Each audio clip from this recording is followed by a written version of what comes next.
In 2016, I was diagnosed with scleroderma. Part of my left lung. My lungs, my liver. I had to have my thyroid removed. Thyroid's been removed. I possibly have leukemia. Thanks for joining us for your news at 5. Those are just some of the ailments 3 people say are a result of contaminated water at Camp Lejeune. They are among many working to get their complaints heard. Now there's a new effort to eliminate the red tape for veterans and their families. Many of those families have been fighting for decades, dealing with health issues and worse. And Queen City News anchor Derek Dellinger caught up with a group today who's now pushing for more help, and they're getting it.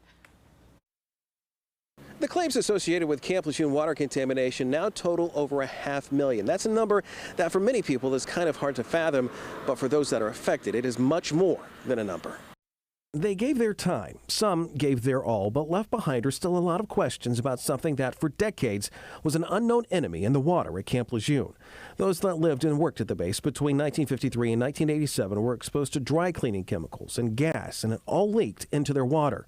In 2022, a bill was signed to open up the ability to file claims, but there have been limits. It's been a slow process. The Department of Justice has, interpreted the bill the way they think it ought to be. Brian Ambergy made it his mission to make sure that help comes as someone who served at Camp Lejeune and as someone who is dealing with his own medical issues. My lungs, my liver, my prostate, and now I'm in the process of saying I possibly have leukemia. Problems which many others have had that have been compounded by delays that lawmakers have noted and have demanded answers on. Claims that have taken too long and for now are only limited to a handful of judges.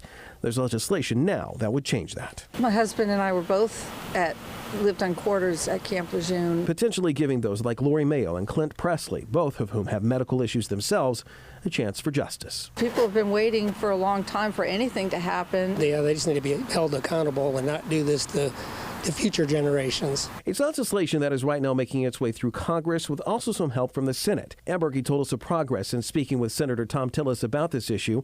Queen City News reached out to Senator Tillis' office. They said he will introduce legislation on the Senate side when they come back into session next month. It is clear that the process to approve their claims is taking far too long, a spokesperson told us in a statement, which is why Senator Tillis will introduce this bill to implement reforms needed to ensure veterans receive long-awaited justice. It will give us our rights back for the jewelry trials. Until that happens, the fight continues. The veterans and their families have conceded enough for the years that we have fought. Now it's time for the government to concede and do what is right by us. The Camp Lejeune Technical Correction Bill is still making its way through Congress. Those here hope the recent news, as well as the efforts here, will help send a message that the help is needed immediately. In Mallard Creek, Derek Dellinger, Queen City News. And we have more details now. Officials now have received more than 500,000 claims from former service members who were exposed to toxic water at Camp Lejeune, but the government has offered to be able to pay around 150 of them. So that's about 0.03% of all the cases that we're talking about. And at last check, more than 70 people have now accepted those offers. It is important, though, to note that the Navy says some of the claims that have been filed are duplicates, and the total number of cases filed will probably go down once it has now weeded those out.